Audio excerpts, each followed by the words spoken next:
behold, Project Truro, a haunted turd of a car.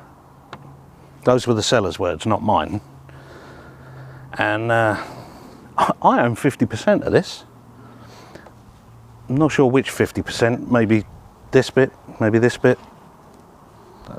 Diagonal split, that might be nice. Anyway, it's 50% my problem. And it's not really a car that I would normally go for. In my entire life of midlife crisis cars, this is the kind of car that I would just walk straight past. It's unassuming, it gets lost in a crowd easily, and it's probably the sort of thing that I would just sneer at, to be fair.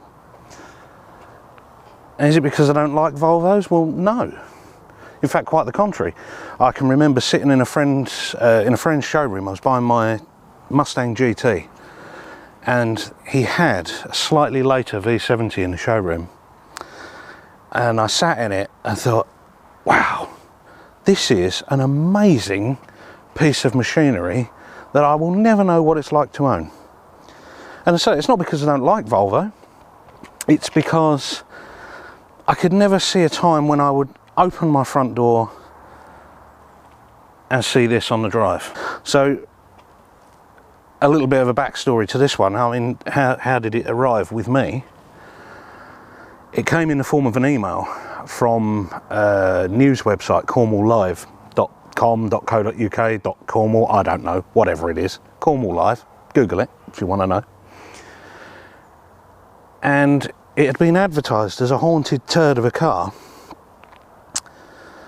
and it had just gone viral, absolutely viral. And I got the email from my friend Trevor, who lives down that way, and we had a bit of a back and forth. We had a good laugh about it, and as I do, started to ask questions like, how much are we paying for it? When are we collecting a haunted turd? Apparently it attracts rats. It's like the Pied Piper of Truro.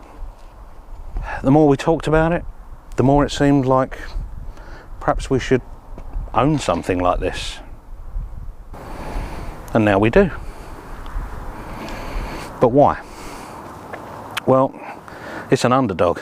I mean, it's thoroughly unremarkable, unless, of course, you count the remarkably large dent in the near side rear door there, or the one in the quarter. Oh, in fact, there's one in the wing right there, and one in the passenger door. I mean, they have not missed a panel down this side of the car. Good effort. The thing with this is, at the time, it had done 374,000 miles. And it wasn't running well, but it is now. We've rescued it, it's back on the road, and it brings joy. So the more that Trevor and I talked about this car, the more the idea gathered speed and pace, and it became actually a little bit more real. It started as a joke. We had no intention of buying a Volvo with nearly 400,000 miles on it, and we'll put a little link up and it'll show you, or I'll show you here, you know, it's just some of the things that the seller had said about it. It vibrates like an old whacker plate. It comes with a priest's blessing that you'll get home alive. It needs a lot of love, and I mean a Gemma Collins portion of love. These are his words, right? And no one in their right mind buys a 374,000 mile Volvo estate that doesn't even run on all 5 cylinders. I've never been accused of being in my right mind, so it's not been an issue.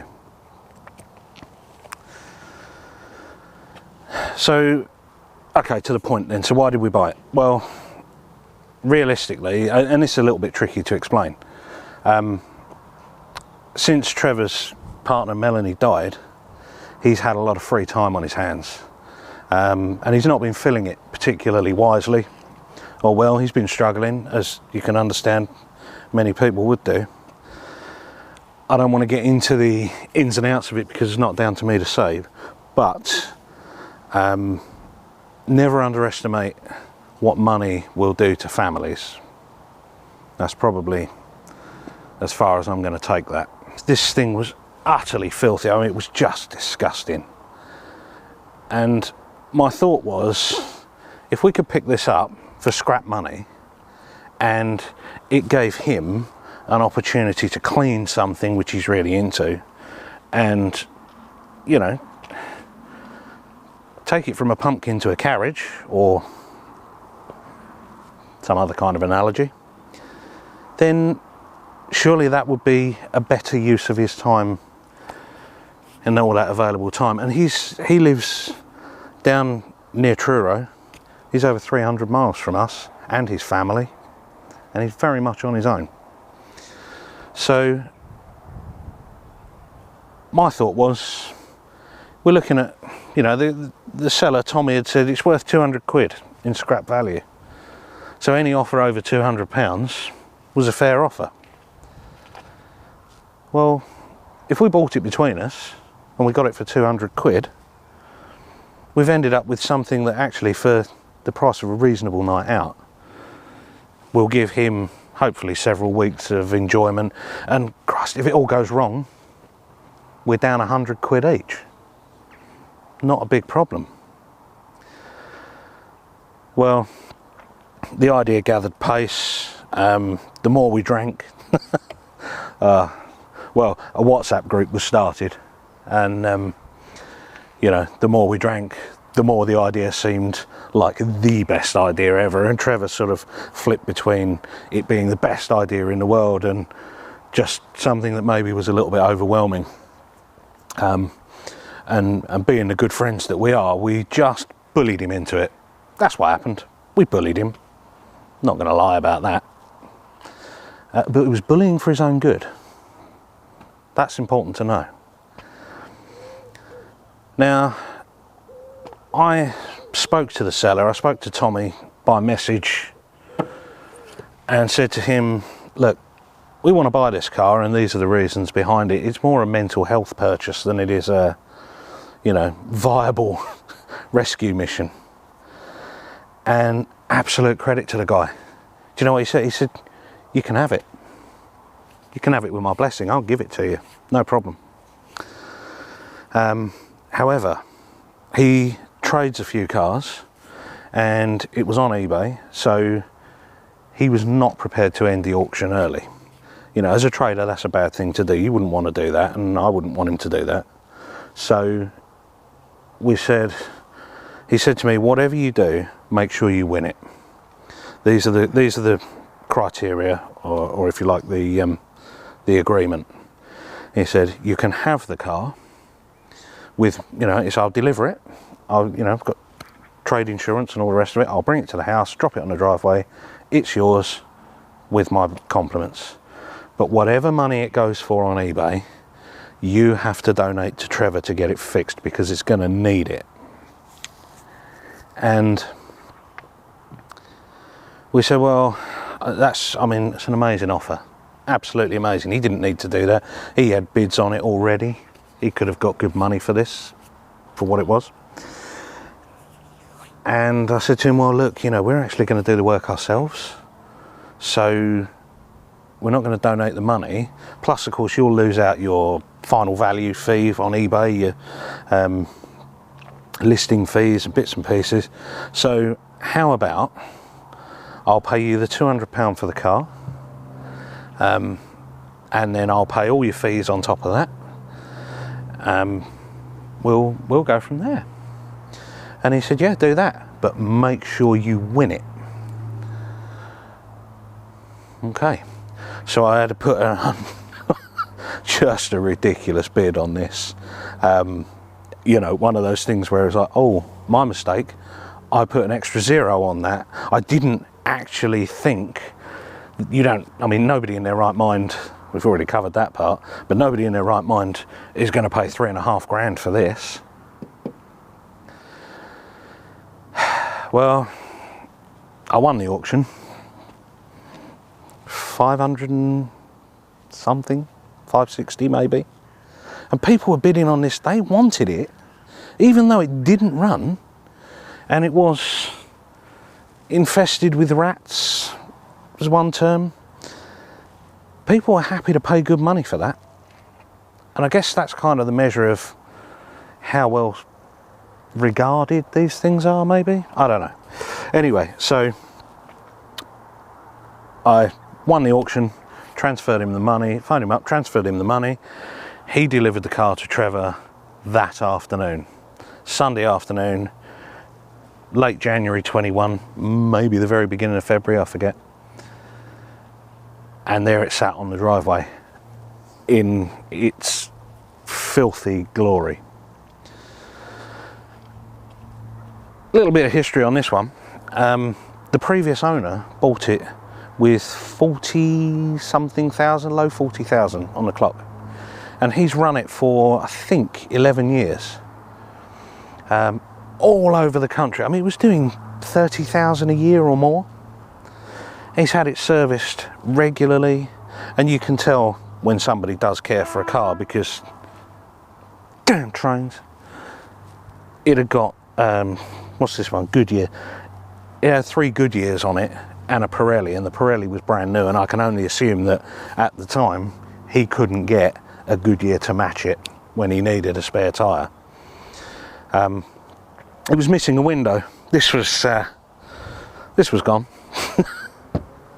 Apparently because he locked himself out of it, and that's how he let himself back in, with a skeleton brick through there.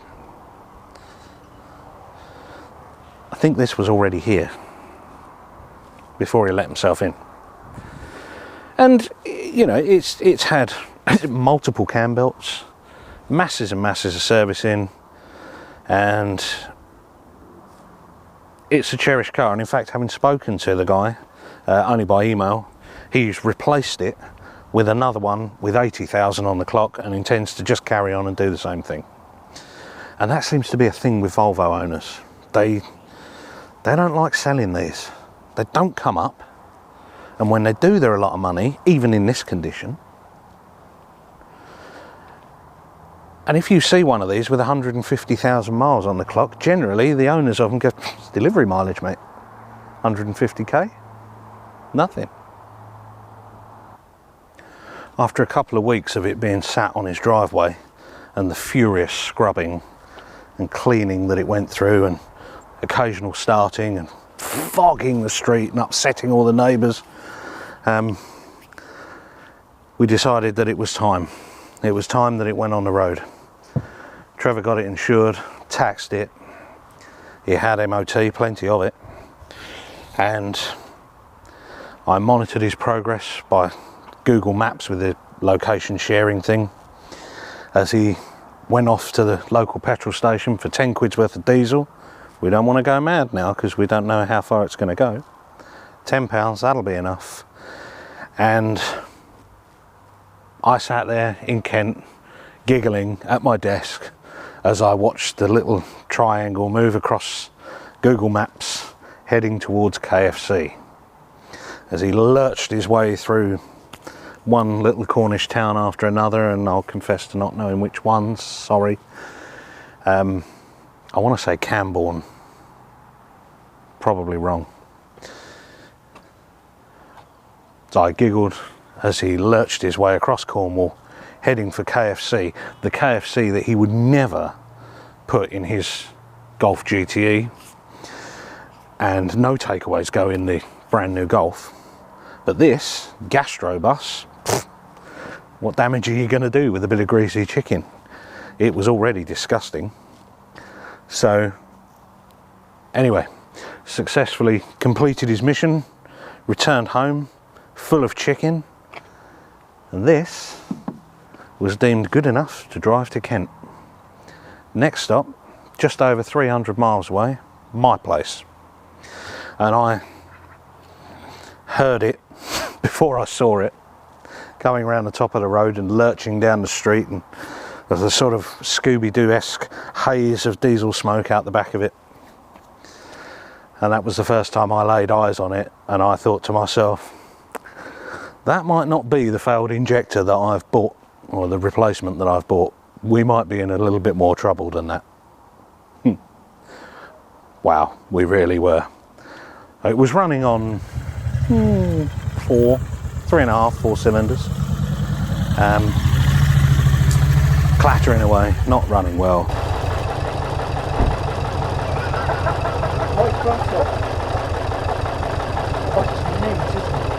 And we attempted to change a couple of injectors and resolve the problem. Changed a couple of injectors, that's not hard. It didn't fix it at all. Didn't make it any better. But we did put the window in. I had managed to get a window for it. So we put that in and that's that resolved. So that's nice, it's much quieter. And that's when we, well, sort of enlisted the help of Barry at that point. Having failed miserably at resolving the problem with the injectors, incidentally, I've got 2 spare injectors for one of these. If you need an injector, hit me up, they're good. And our good friend Barry arrived on his way home from work to see what this was about and said, I think you've got a burned out valve. And yeah, it was in a pretty bad way. But, you know, credit to Barry, he looked at it with open eyes and a face mask over them. And he said, yeah, I think we should save it. We drank on it and decided, well, what's the worst that could happen? We'll strip it down, we'll have a look, we'll see what it's like. And so we did. And yeah, sure enough, one burned out valve. Just carbon everywhere. EGR valves, you know, the standard disaster that they are. Couple of weeks, fair amount of genuine Volvo parts. Turn the key.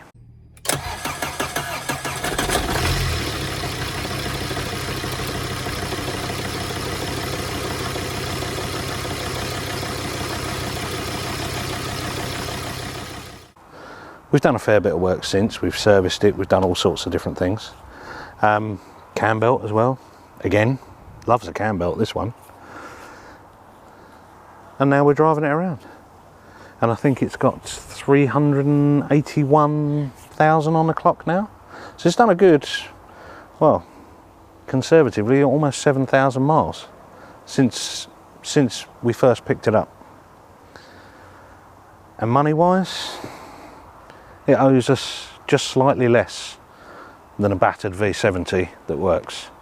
So the difference is, this one's got longevity.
So here we are, out in the countryside, driving around in Project Truro, a rat-infested, haunted turd of a V70. Well, not anymore, eh? So on the first time that Trevor brought this car to me, the first time I actually laid eyes on it physically, we realised fairly quickly that changing the injectors, we were on a hiding to nothing. That wasn't going to fix the problem. We knew we'd got, well, we'd got compression issues. You could hear it blowing back through the airbox and thundering. So I think, to be fair to Trevor, and I'm sure he won't mind me saying, was that he looked crestfallen at the point where the realisation was that actually this wasn't a simple fix. We'd talked ourselves into it being a simple fix, really. It was advertised absolutely accurately. Tommy said, it does not run well. I just don't think I can state it any differently, and I still think that someone will be disappointed when they turn up to collect it. Well, we looked at it, and I can vividly recall Trevor driving away in it and the clonking and clattering as it went off up the street, and looking at Barry. I opened a beer and I said, I want to save it. This is not a smart move, right? That, we need to be clear about that. It just isn't. But there's something about it. I think if it survived at the time over 370,000 miles, well, it's a survivor, isn't it? I mean, that is the only word for it. It's beaten and dented, and it was in a shocking state. It had been abused, not intentionally, but perhaps just not cared for. The carpets were thick in mud. This armrest was absolutely black. I don't know who has filthy elbows. I don't understand that. But it was in a bad, bad way. All that, and it had some kind of charm about it that said, do you know what? This deserves to be saved.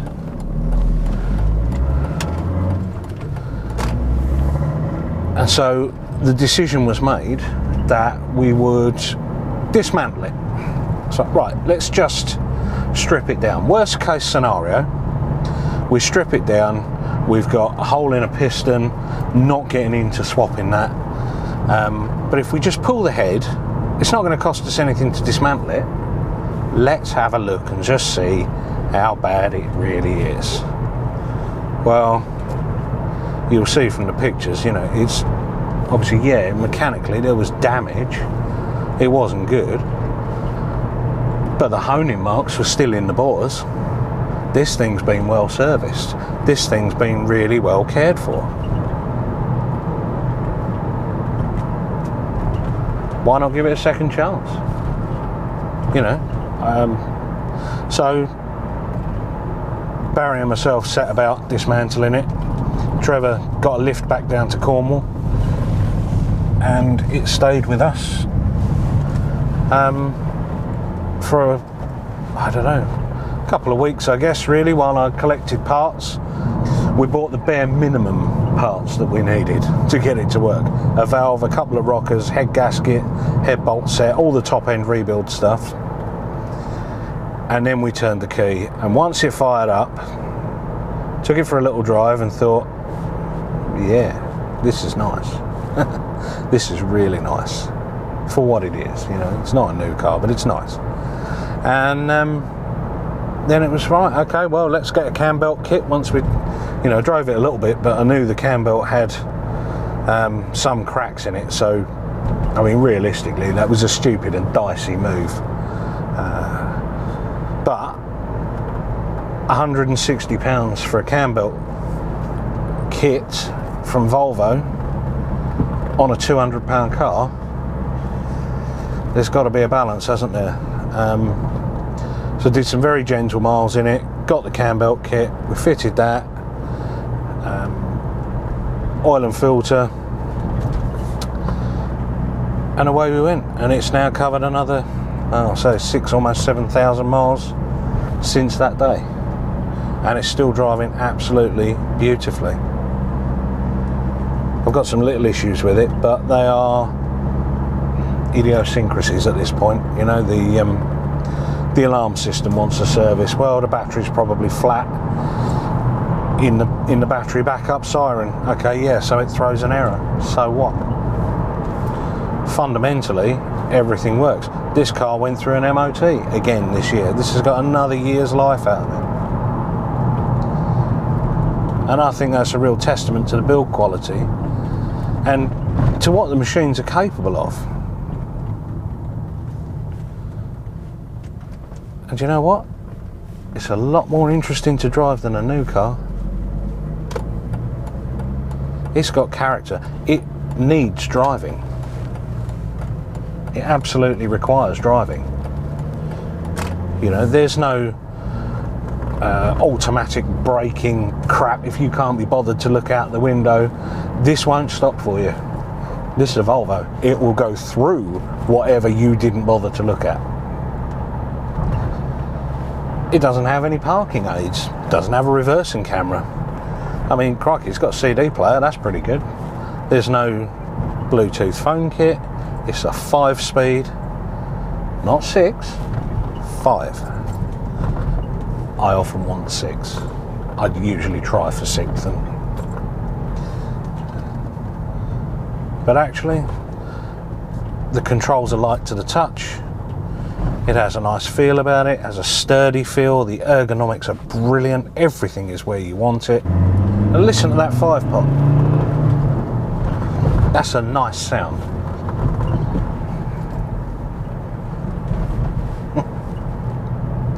It's a silly thing, but as I've said before, you know, for all the effort, we didn't pay any labour. We did this work ourselves, and if we'd have paid labour, yeah, it wouldn't have been worth it.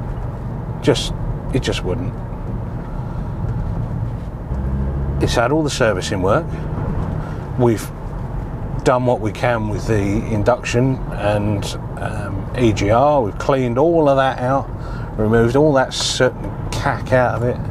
Can't blank the EGR on one of these. I would have liked to, but you can't. But we've done as much as we can possibly do sensibly to reduce the risk of failure going forward. And so far, it's completed several journeys from Cornwall to Kent and back, and it's enabling Trevor to do all the things and drive around and all those things that he can't do with his current lease car because he hasn't got the mileage in it. And I'll tell you what, the real testament to this is, he's the man who walks past a brand new Golf GTE daily to get into this, to drive it to work. This is his preferred vehicle. My cars, I can't stand damage on them, but for some reason, this, it wears it well. And I don't want to fix it. I like the fact that the number plates are beaten and faded. I like the fact that it's dented and scratched and the bumper doesn't necessarily fit exactly as it should do. It just kind of adds to the character of it. You don't need to be precious about it. And I tell you what, you can sneak under the radar with one of these in this condition. Nobody looks twice at it.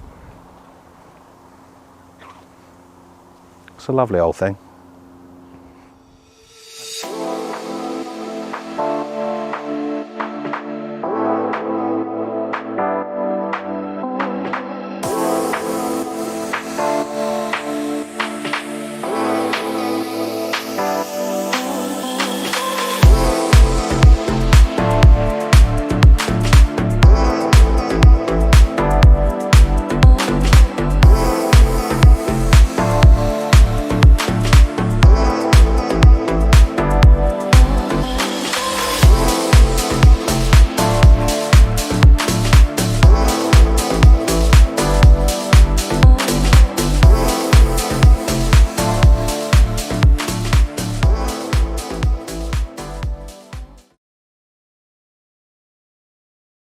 just want to capture the moment where it goes into the window of the car.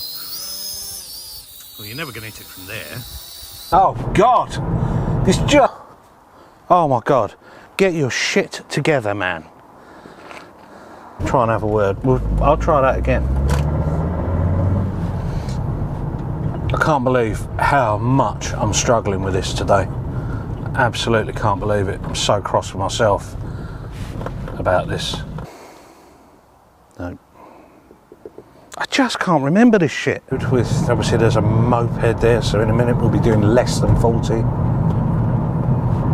Oh God, I'm struggling with this so much today. This is ridiculous. I can't find anything to tell you about this car.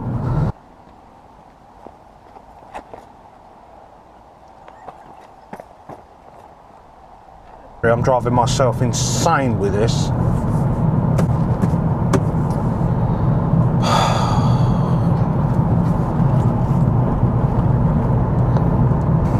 No, I've got nothing. I've got nothing to tell you at all. That's ridiculous. 2004, I think. 2.5 litre. No. What is it? It's a Volvo.